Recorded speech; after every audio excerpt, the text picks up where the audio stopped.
Hey, this is Stephen Cummings from Sixes, and you're listening to the Doom Tomb Podcast. This is the Doom Tomb Podcast, a podcast for all things stoner, doom, sludge, a little bit of psych rock, riff rock, swamp rock, mountain rock, all that kind of stuff. You got a little Texas boogie? Yeah, we'll be down to interview that. My name is Chris. I am your host, and today we're going to go to New York to do an interview with this band that has a brand new release out, and that title is called Dogs from Hell. But before we do that, a few quick things. CraniumRadio.com, Sunday evenings, 6 to 9 p.m. Eastern Standard Time. I have a show. It's called The Doom Tomb. We play all this kind of music. So head on over, get in the chat room, say, hey, make a request. If I have it, I will play it. Also, if you need to reach out to us, it's doomtombpodcast@gmail.com. And speaking of reaching out to people, I think you should reach out to this guy. Yeah, hey, what's up, big dogs? This is Mucho Drums here to tell you a little bit about my new company, Mucho Printing. Now, I played in multiple bands for several years, and I know how important it is to leave your mark after any show. Even before hitting that first note, you want the crowd to know who you are and remember who's responsible for the sore necks the next morning. Presentation is an important factor in any band's mission to the top, and that's where we come in. Fully printed backdrops, removable bass drum covers, mesh cab covers, flags. These are just a few products that we can offer to you. We're based out of Los Angeles, California, and can ship anywhere in the United States. More importantly, our goal is to help promote bands off the stage as well. With every order, we'll post pictures of the prints, along with info about the band and any other advertisements you'd like us to include. Please check us out on Instagram and Facebook by searching Mucho Printing. Send us a message for any details. Hope all of you are staying safe, strong, and powerful out there. And remember, you win some, you lose some, but nothing beats getting some. Cheers, my friends. Thanks for that, Mucho. Really appreciate it. And now it's time to get into the interview. Today on the podcast, we have some of the members from the band Green Hog, based out of New York. I have Ivan and Mike. Gentlemen, how are you today? We're doing great. Thank you very much. Thank you. Thank you. Now, we have a very unique situation here, and I've listened to the music extensively, and I heard something in the lyrics, and I didn't know why I wasn't able to make it out until I talked to them. Now, some of the lyrics are in another language, and if you hear during the podcast different language, it's because they're interpreting, Ivan is going to interpret to Mike. Could you please both introduce yourselves? Yes, so my name is Ivan. I'm a bass guitarist and a vocalist. And Mike? Yeah, Mike. Yeah, really. I'm a Mike. Awesome. All right, guys. So there you go. That's it. Now, I gotta start off right away. How did you guys get started and create this band?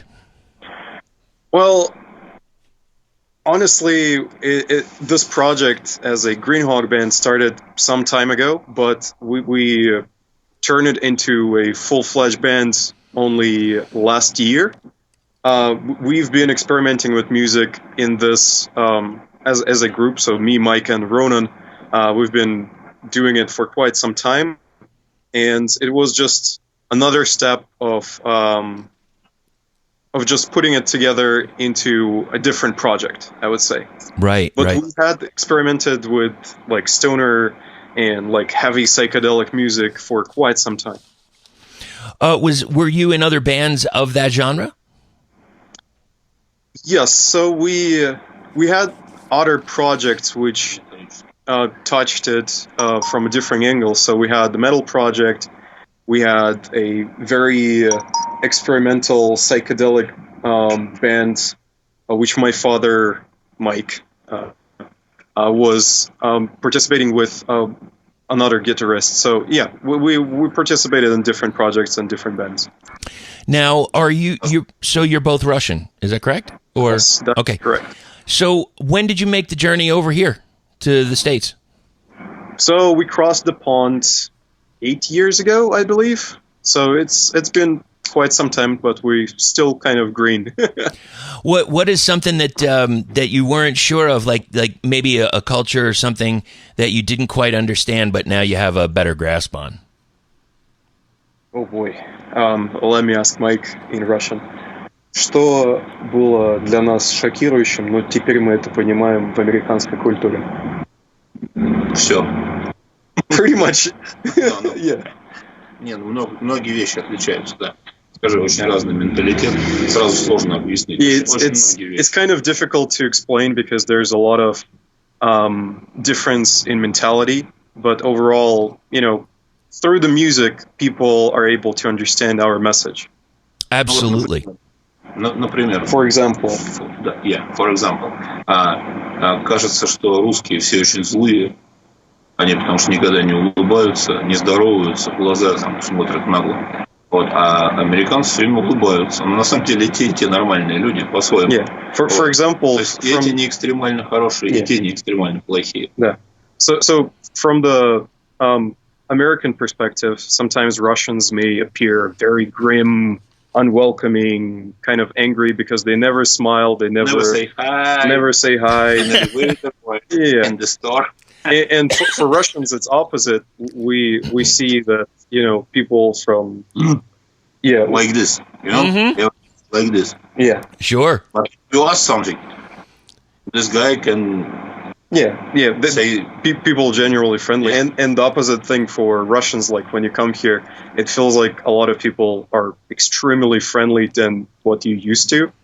But in reality, it's more of an etiquette than actuality. Absolutely. Now, I know that like years ago, when I got started into lifting weights and bodybuilding, powerlifting kind of stuff, Russia was always the thing. Like we didn't know, there was always like, it was called like the Eastern Bloc secrets that you didn't know that you should know. Or it was either that or Russian bear training, to make you like, it was almost like it was mystical. That people didn't know what were they doing over there that made them so powerful and so strong, and you come to find out years later, it's like we're all the same. Yeah, we're really all the definitely. same. So you've got this release, excuse me, called "Dogs from Hell," just released recently. Would you mind if we go over track by track and discuss it? Yeah, sure. Okay. I would like to start off with the first track called Eclipse, and you've got this start, and I every time I hear an interesting start to a song, I wonder, like, it kind of sounded like a music box, but it could also have been like a demented ice cream truck coming your way. But then you come into this big riff, and could you tell me about Eclipse and what the track meant to you? Расскажи об Эклипсе. Как мы делали его? Ну и вообще, что он для тебя значит?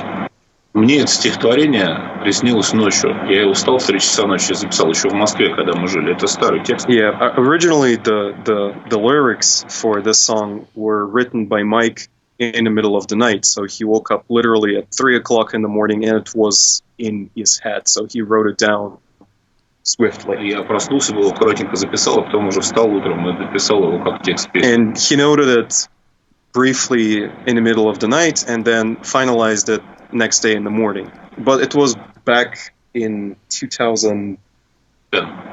Yeah, so it's quite a long time for this text to be actually released in this format. Yeah. Now, is this song about like a Sasquatch type or like a Yeti kind of figure? Один из слоев. One of the layers, definitely. Потому что это на самом деле про животного, которое внутри. Because another layer for this for this lyrics for this song in general is about the beast that you have within yourself. Right. That makes total sense. Now, yeah, thinking about the lyrics, yes, that makes perfect sense. And that seems to be a running theme throughout this release. And we go into this next track, Rat King. Now, it's kind of apropos that you're in New York, because the rats in New York, you always hear the stories about them and how they're so big, and that I think it's considered a Norway rat. I'm pretty sure, and that's when I could start to hear that vocal coming through where I'm like, there's something European about it, and I couldn't quite figure it out. What can you tell me about the Rat King track? То есть, Что ты можешь рассказать о Red King? Ну, вообще, что такое Red King? Это загадочная такая агломерация крыс, у которых хвосты завязаны общим углом. Это как символ зла, но это не одна крыса, это не одно существо, это собрание крыс, которое руководит всеми остальными крысами. So originally the lyrical theme Конечно, это имеет только внутреннее к нам отношение. Мы не имеем в виду никогда никакую ситуацию политическую. Можно сказать, это сарказм. Yeah, in general, it is a based around the Европейская легенда. European legend or phenomena where the group of rats are bound together by their tails, and it is considered to be the creature that rules the rats in their dwelling spaces in like basements and dungeons and stuff like that in their red kingdom, so to say. Mm-hmm. And it is called Red King, so you can search. It's a real thing, and there are historical evidences of those creatures being found. That is crazy. Like, even when going through and looking at people, when somebody says, "Oh, I found some kind of Sasquatch thing or Yeti thing," it's like, I don't know. You don't know. I'm on the side where I would like to believe that there's something out there. And hey, if there's proof of a Rat King, you know what? I got to look that up. I gotta check that out. Yep. So, может быть, Tchaikovsky, конечно. I mean, also like Tchaikovsky inspired Nutcracker with the Rat King as one of the antagonists. То есть на каждого крысиного короля найдется тот, кто ему яйца. Basically, for each Red King, there is a hero who will defeat it at the end. Absolutely. Now, and that's another theme that comes through. So your dad must be who's creating all the lyrics? This is the guy. Okay, so he must read a lot because there's a lot in the lyrical content over the course of the songs that brings me back to some kind of reading material, whether it's Tolkien or, like you said, some of this mythology. Now we've got the title track that is a little bit different, "Dogs from Hell," and we have it in English. Yes. So why did you decide like half one, like almost like half the album in one language, half in the other? Yeah, one of the reasons why we decided to go with it is that we wanted to make it a little bit more understandable for people who just listen it without, searching for context, searching for the actual translations of the lyrics. So that was our exploration of the way that we can express ourselves closer to the, local people understanding, kind of. I got you that, but you know what? It's funny because I've, when I do the radio show, I put on music from everywhere, and sometimes it's in a completely different language, but there's something about the power of the riff and just that power of the music behind it. It's like, I remember years ago I would buy hardcore and punk albums, and it was in a completely other language, and it was almost it was to where I knew what the sounds were. I didn't know exactly what I was saying, and I get that with this music. It's like that power, the riff compels you, and it takes over, and it you can still go along and sing along with it, I guess you could say. But it's just like, I guess it's just like music just kind of binds us all together. And I don't think it even matters if it's in English or in Russian. You're going to get the same vibe back from the crowd, especially the Doom crowds. Yeah. So now we go into an instrumental here, Snake Mistress, which as I heard it, I thought initially of kind of like an old style spaghetti western kind of soundtrack. And then I got more of like, as it went on, like an Indian kind of vibe. What can you tell me about that instrumental track?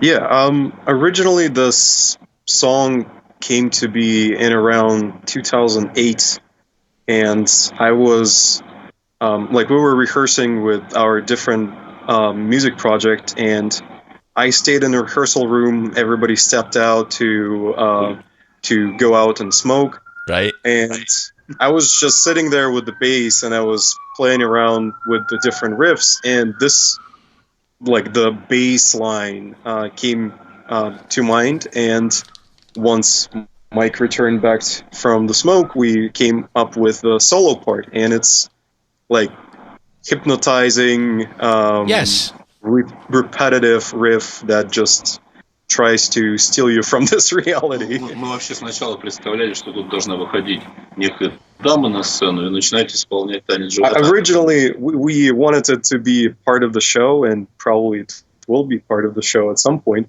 where we want to invite like a belly dancer on stage to dance as a snake, and Мы делаем длиннее эту часть, когда танцуют. Yeah, and to extend it to be a part of, a show. Ну, это восточная часть у нас длиннее тогда, и там танцует девушка в середине. And the plan is to extend it with more, Eastern melodic into, И вообще было бы хорошо, чтобы нам из зала девушки вылазили на сцену и начинали танцевать. But in general, we'd love to see a situation where the girls from the crowd just, get on the stage and do whatever they want to. Hey, you just got to ask. That's it. Somebody's going to want to get up there, and that's perfect. I mean, now as you tell me what the idea of the song is, it does make it the title very, very apropos. It just nails it because it weaves in and out, and kind of you've got that hypnotizing thing. It reminded me, and it's not of the same thing really, but of a cartoon and that old style where there was a smell of food, and you saw this like little bit of smoke, and it went into the nostrils, and then it lifted the cat up or whatever to go. And I kind of felt that as I was hearing it. Nice. So let's move on to the next track, which is Creatures. Opens up with "You're Doomed," and indeed, yes, you are doomed. Now, I guess from the lyrical content, what is the secret symbol? One sec. Что является секретным символом в песне Creatures? Его надо найти, этот символ. Но чтобы они смогли подняться в мир, этот символ надо найти. В этом смысл состоит этого квеста. The meaning of the quest, which is explained in Creatures, is to find the symbol. So we do not provide the actual solution. It will be only your symbol. I can give you mine. I can give you mine, but it doesn't work with you. Okay. You need to find your own secret symbol. Listen, I'm speaking English. I love this. I think that's awesome. Thank you. That's fantastic. Yeah, we got to talk a little bit about after this. We got to go over some food stuff because, being that you guys were in New York, the first thing I think of is I just want to know some good pizza places. But we're going to get into some Russian stuff a little bit later that we got to chat about and see who the good cook is in the band here.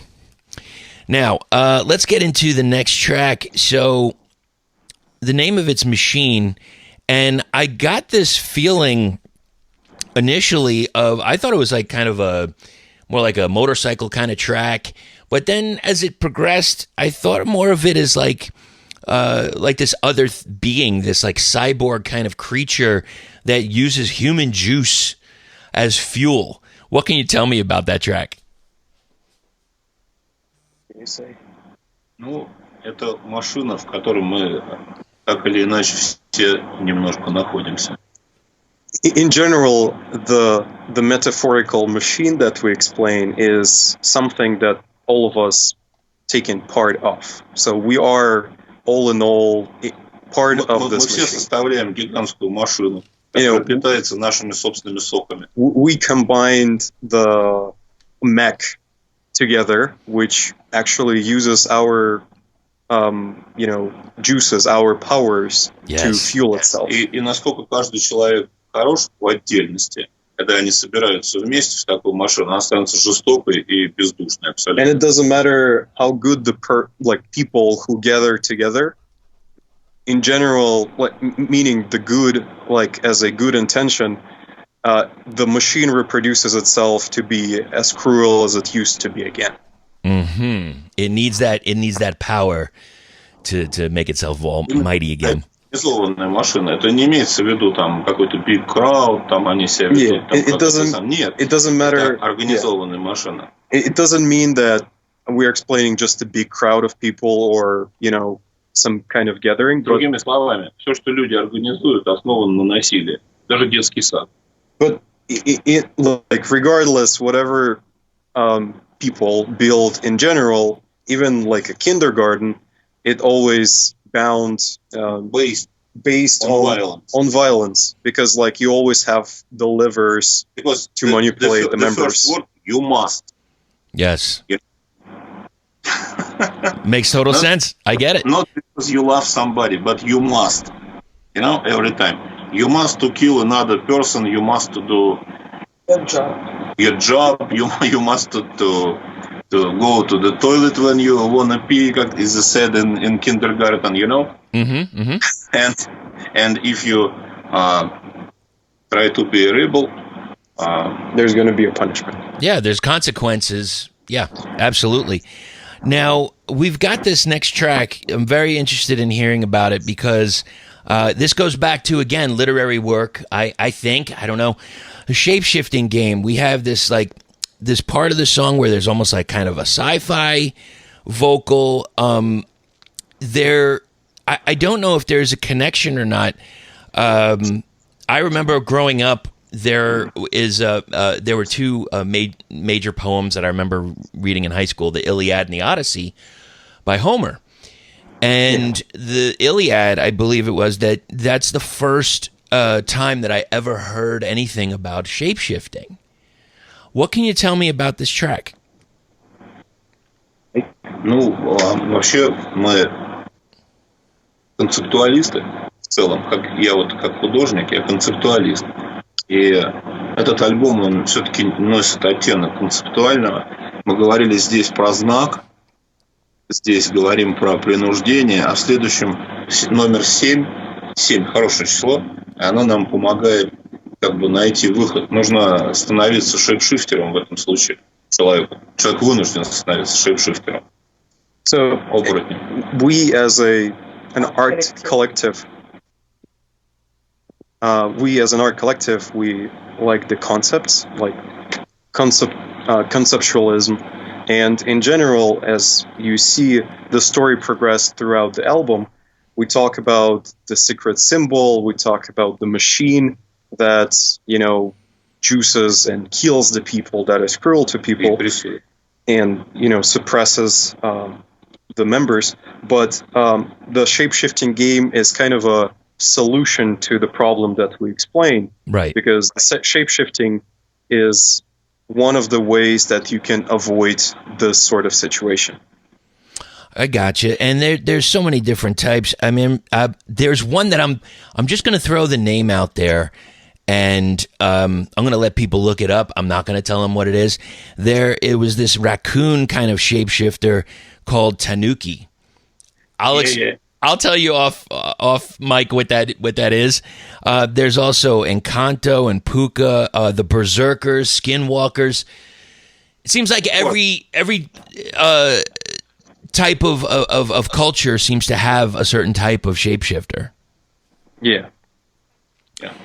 And now, волкодлак. Yeah.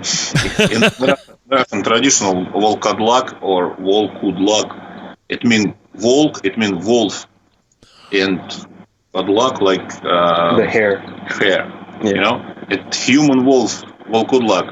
Russian, Lithuanian, and Polish, and Little bit Eastern Germany traditional thing. Is that type of shapeshifter? Are they, because I researched them a little bit, and a lot of them, they always say the same kind of similar thing. Oh, they're mischievous. They do this and do this. Some of them are a little harsher, but most of them, they just kind of, it's like they're playing with people. Like, not literally, but, just kind of toying with them a little bit. Yeah. Sometimes, yeah. Yeah. And now we want to get into this other track, Bong Tolkien, which is really like, it's a true ode to the leaf. And I can't believe that The Hobbit is like, it's got to be like at least 80 years old by now.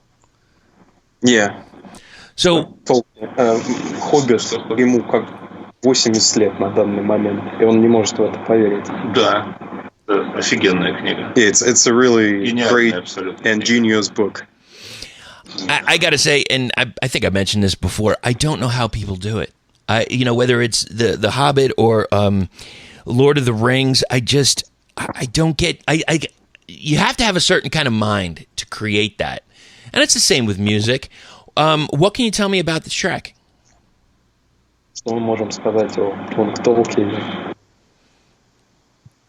Нас всегда интересовало, что курил Гэндальф вместе с другими магами. We always were curious что у него в трубке. What the Gandalf was smoking. He definitely wasn't smoking. Потому что это был ancient times, и тогда не было еще табака, по идее, не должно было быть. Табак. Да, то есть тогда уже из Америки его привезли, из тамошней. But yeah, like knowing the backstory of Gandalf, that he wasn't human, right? As many of us may know, he probably didn't smoke the tobacco as other members of his group and his peers.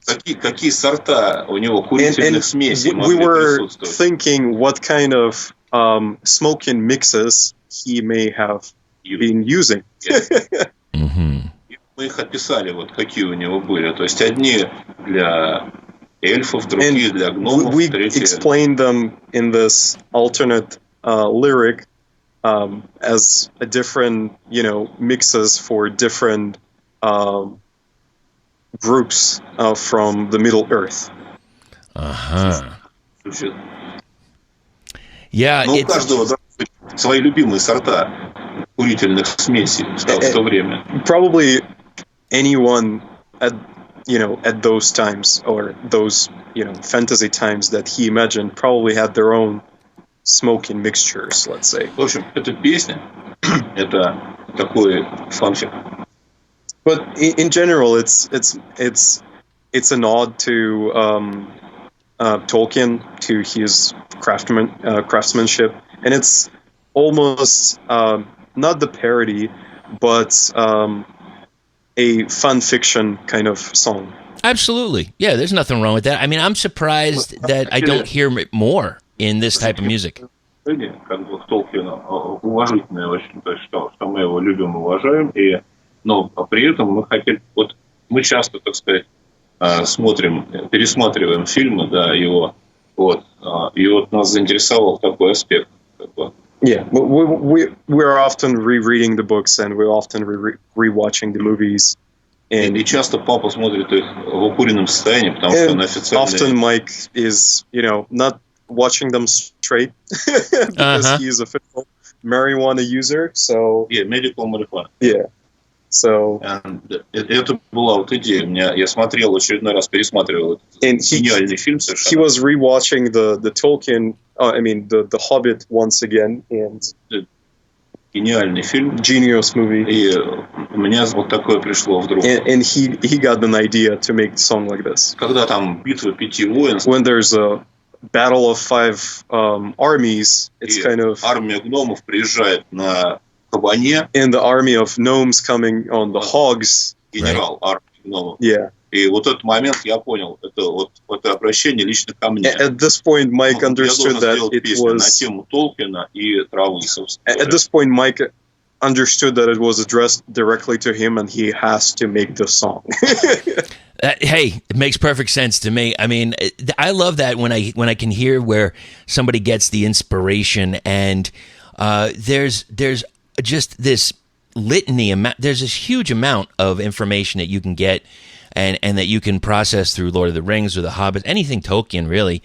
It just takes you in another space, and a lot of it, it's up to the individual. You think about what you want, and something comes out of it.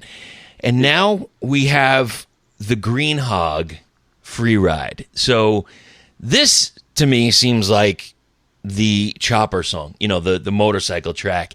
Got an instrumental track here. What can you tell me about this? Этот трек free ride для тех, кто сумел дослушать альбом до конца. Это вот мы предлагаем free ride. In general, Во всех смыслах. the song is a reward that we give to people who listened out throughout the album. So we're giving them a free ride with this tune. On our Green Hog. Нашем Green Hog. Very nice. Now, this is an interesting world that we have. The world that you've created in this release. So we've got like yetis, rats, dogs, hogs, snakes, ancient creatures, cyborg shapeshifters. This is one hell of a world. И все для того, чтобы найти свой тайный знак. And all to find your own personal Secret sign. Secret sign. And you know what? Exactly. Yes, find your own bliss, basically. I was mentioning that to somebody else last night, and I was just like, yeah, that's definitely it. So thank you for going over all the tracks, and we've got a few more questions coming up. And it's going to be a little scattered here, but I'm gonna try this here. First, who owns the white dog of doom? Both of us, actually. Let me try and wake her up. She's literally sleeping. Oh, that's okay. That's all right. Yeah, she's right there. There she is. Oh, look at her. Gorgeous. I just there's something about a band photo, and you rarely see a band photo that has a dog in it. And I was like, this is perfect. And not, nothing overly scary, just kind of doomy. Yeah.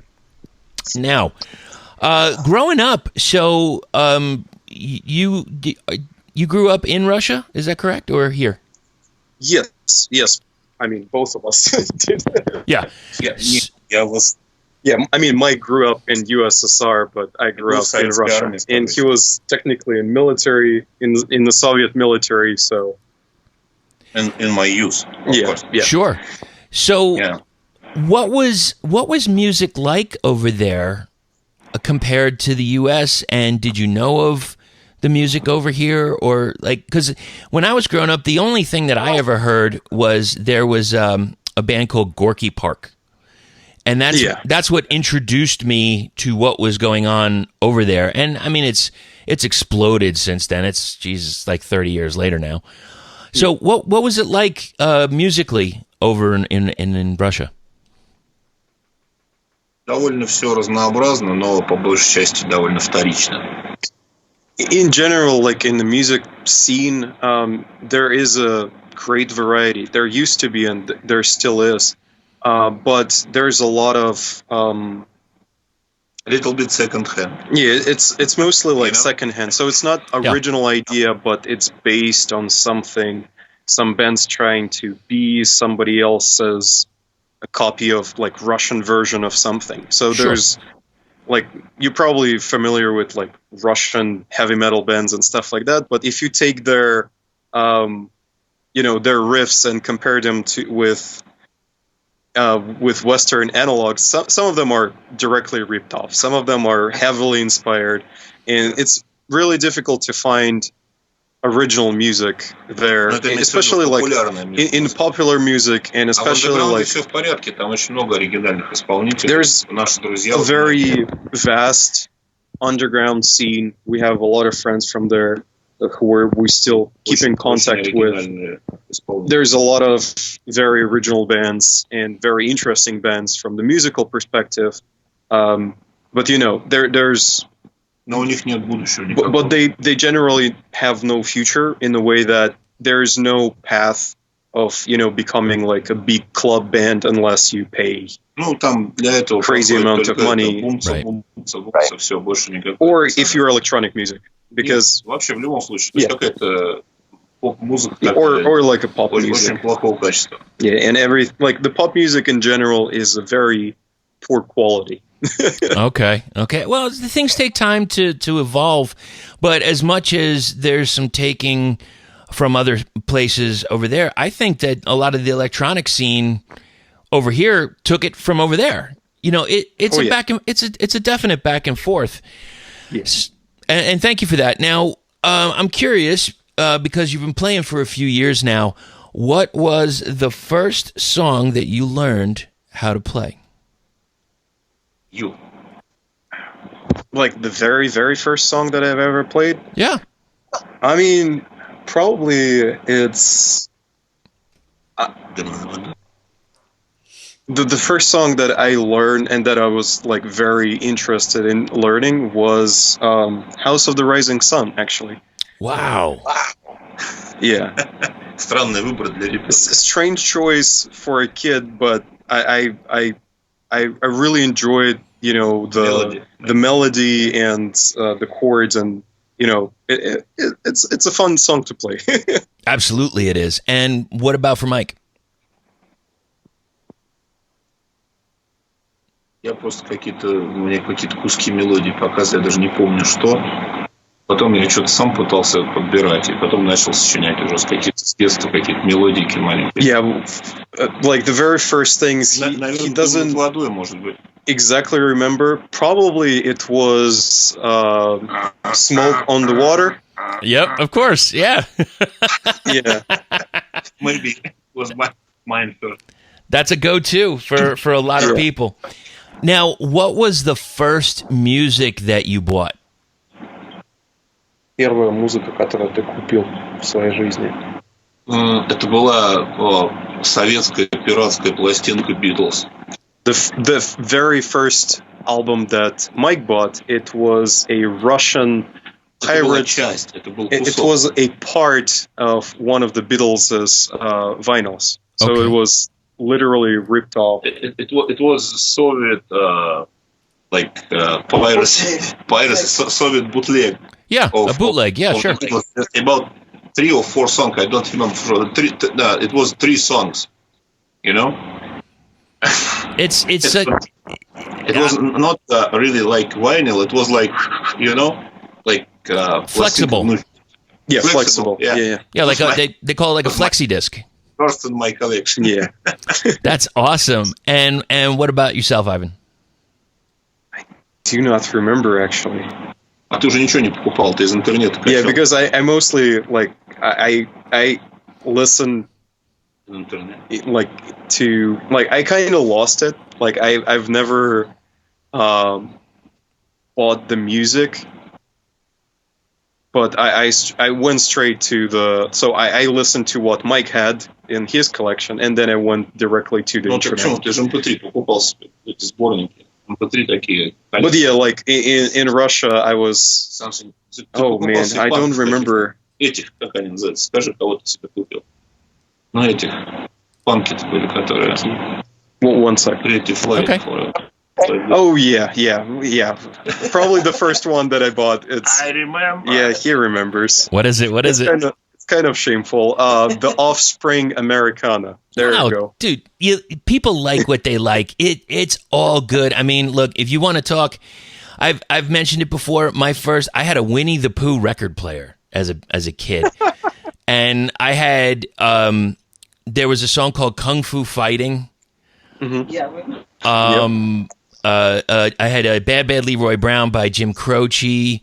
I had a song by Ringo Starr. It was called the No No Song. And Disco Duck. Those were my starts. Yay. How exciting. So, no shame in anybody's game, man. we all got to grow up, and I'd still listen to those songs. I don't care. Yeah. All right, so I had a few other questions, but I wanted to look this over because I made something a while ago, and I was curious if you make it too. Do either of you make kvass? Kvass, yeah, definitely. We literally have it in the fridge right now. And how do you prepare it? Как мы делаем квас? Ну, этот мы не делали, который у нас стоит. Он у нас магазинный. Мы его купили в магазине. А вообще его делают из хлеба. Ну, как мы его делаем? Ну, его надо сквашивать. Нужно его крошить хлеб, там, заливать водичкой, он бродит, и получается квас. In general, like the one that we have in the Черные сухари. fridge right now is pre-made. Like we bought it in the supermarket. But right. In general, the way we do it, we have the dried rye bread, right, and you mix it with water, sugar, and something secret ingredient. Russian. Uh-huh. Yeah. Like sometimes you add the raisins, but I remember one bad experiment with raisins. But yeah. И он еще с алкоголем получается. Yeah, and especially like if you add raisins, it also actually ferments into alcohol. Alcohol, yeah. It's like very light beer or something like this. But, so the rye must make it kind of a little more sour, yes? Yeah. Okay. All right, I'm going to run through a few of these. There was another beverage that I saw. I'm probably going to butcher this, but I'll say it anyway. Is it Medovukha? Medovukha. Yeah. Do you... Can you pick that up here? No. I think не очень любим алкоголь просто. We don't drink, know. But in general, I think the closest thing that you can get here in the US would be the mead. Yeah. Yeah. Very. It seems very similar to it. Yeah. Very honey, spices. Like alcohol. Yeah. Okay, so I'm going to try a couple other words here to see if I'm saying this right. Okroshka? Okroshka. Yeah, it's. You need to take kvass. Yep. And some boiled but cold. Yes. It's like a cold potatoes, soup. Yeah, exactly. Kielbasa, potatoes, green, etc. Yeah. And there's also special Russian ingredients and smetana. Yeah. This is sour cream. Yeah. In Russian. And put it together and put the kvass and enjoy.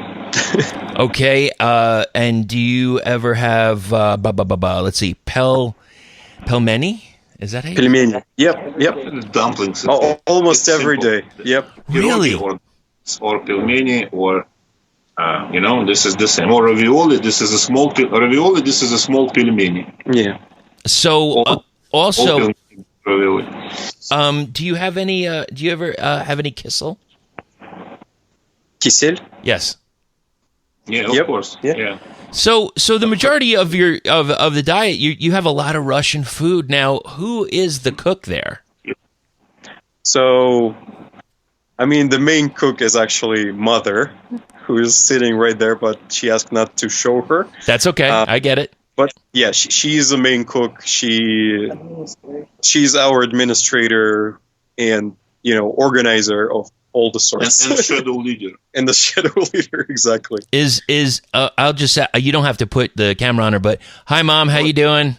Скажи привет. Hi. Нет, тебе показать надо.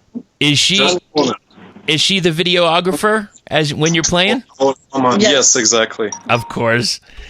All right, guys. I just wanted to see some of those things. Some of them I've had. Like I said, I've made kvass before, and I'm, I like doing that and kombucha and stuff. So it's just some different stuff. Here's Mama. Oh, hi. How are you? The great cook right there. Yeah. That's awesome. All right, so we've got a first show possibly coming October 17th. And with Dual Geezer and Rocky Mountain Roller, I got to tell you, man, I really hope that we're going to be able to do this. I don't know yet. I guess that might be a question. How's it going? Like, I'm in Arizona, so for a while, every day we were looking at New York being a problem, and a really bad one. And now it's kind of switched. It's come over here to where it's California has record cases and Arizona. What is it like in New York right now? Is it starting to get back to a little bit of normal, or? Yeah, it is definitely getting back to normal. So we see much more normal than it was like once and a half before. Comparing it to a month and a half ago, it was like the streets were almost deserted. Like it felt like a lot of people left New York actually. But now it's we are calculating it by the number of parking spaces around. But now it feels like it's getting back to normal. So a lot more people on the streets, a lot more places opened. So it's less. It feels less like apocalyptic scenario, but rather just a recovering kind of city. Right, and we always try to look for a positive. I guess the positive is you were able to get a parking space. That's true. Very true. And I honestly enjoyed evening walks with my dog when there's nobody on the streets, no cars, no nothing, and I just wander around with her.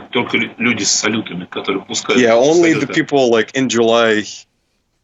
In June, it was crazy with the amount of fireworks in New York. Oh, I bet. I remember, I used to live in New York, and we used to go into Chinatown and try to pick up some fireworks, and then there would be, it looked like a war zone in my neighborhood. Full of smoke and fire, and I don't know. It just seemed like a fun time. I didn't think anything of it. I thought it was pretty cool. But while we're talking about this COVID thing, I have some questions from the previous band I interviewed, and that was a band out of Camden, UK, called Old Horntooth. And one of the questions is, how have you developed during this lockdown? I mean, we spend more time on the music. We actually were able to release this album. So we finished the recording, we did the mastering, and we were able to release it. So that was a very... it was... And we met the label. So we met Fuzzy Cracklings during the COVID lockdown. Sure. And so for us, this time is good in a way that we are still active and focused on the projects. And I feel like it allowed us to grow and to speed up a lot of things which otherwise we didn't have time for. Yeah. In other words, just a little secret, I'm not sure if, put it on record or not, but we are recording the second album right now since we still have time. Nice. And we have at least 60 to 70% of material, but it's still going to take time. That's fantastic. There's nothing better. It's like, what was he saying? Yeah, he said that only the listeners to your podcast will actually know about that. There you go. Thank you, guys. I really appreciate that. And also, if you weren't in this band, what would you be doing? I mean, we have we're not focused on the one band, right? So we are, me and Mike and our whole family is part of the art collective. And one of the projects that we also work on is called Krampus Store. So I'm going to show you a little bag that basically represents it. So here's a Krampus bag that we're printing. So Mike is an artist, and before the whole lockdown, we I've been traveling U.S. to different expos, flea markets, and stuff like that. So here's another example of Mike's art. Oh, that's awesome. That looks killer. You know, you gotta, Ivan, you gotta send me some links so I can put that in show notes for you. Because, you know, I don't know what happened over the years where all of a sudden Krampus became like a really big thing over here. Yeah. I think a part of it is a little bit of the scariness to it, or a little bit of the unknown, and maybe even going back to some of the music, like it's something you don't know if it's inside of you or you're finding your true self. I don't know, but please send me those links and I'll post them. Thank you very much. So that's the other side. That's the other side of Green Hog. That is awesome, guys. Thanks. Now, let's see. Oh, well, this last thing, it's just something simple here. So you played in this club, Geraldine's, and I saw that there was a band called Iron Rider, Spank, and another band. I didn't know whether it was Whir. I couldn't make out the logo. But there was something different about it, where in between the bands you had comedians. Yeah, it's the whole show was very well put together. First of all, this place is actually a secret bar, so like in a spy movie, you actually had to enter the pizzeria and enter the freezer, and inside of the freezer there was a secret door and the club behind it. Wow. So it like the whole thing was quite the experience. And basically, as you saw, on one side there was a stage for the musicians, on the other side there was a stage for stand-up comedians. It was a killer show. It was really good. It sounds like it, and it must have been, a tight space, so you get that, the sound kicking off the walls, and it must. Was it hard to get all the gear in there? No, it was pretty easy. It's like one step. It's not a basement space per se. Gotcha. So with that, no big friendships of the high staircases and the full stacks were present. Well, guys, thank you so much for your time. I sincerely appreciate it. I can't wait to hear the new material, and you heard it here. They're working on it, and it's getting towards done. So we'll look to see you and do another interview down the line. Sounds good. Thanks, guys. Really appreciate it. I've tried to do this ending a few times. I have another interview coming up, and I just wanted to get this out to the public before doing the next interview. And, man, I've just been trying, and I just can't get it right. Sometimes, I have to admit, I'll write stuff down. Sometimes I just go off the cuff. I just don't know what to say.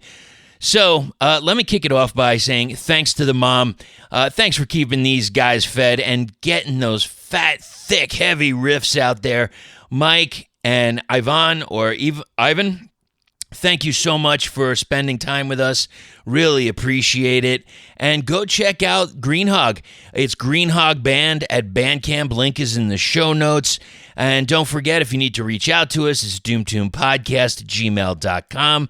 The show on Cranium Radio, the Doom Tomb, Mucho Printing for all your printing needs. And, we're going to talk to you again real soon because we got another episode coming up right around the corner. So until that next time, meantime, and in between time, take care of yourselves. Stay healthy, stay happy, and above all, don't forget to stay heavy.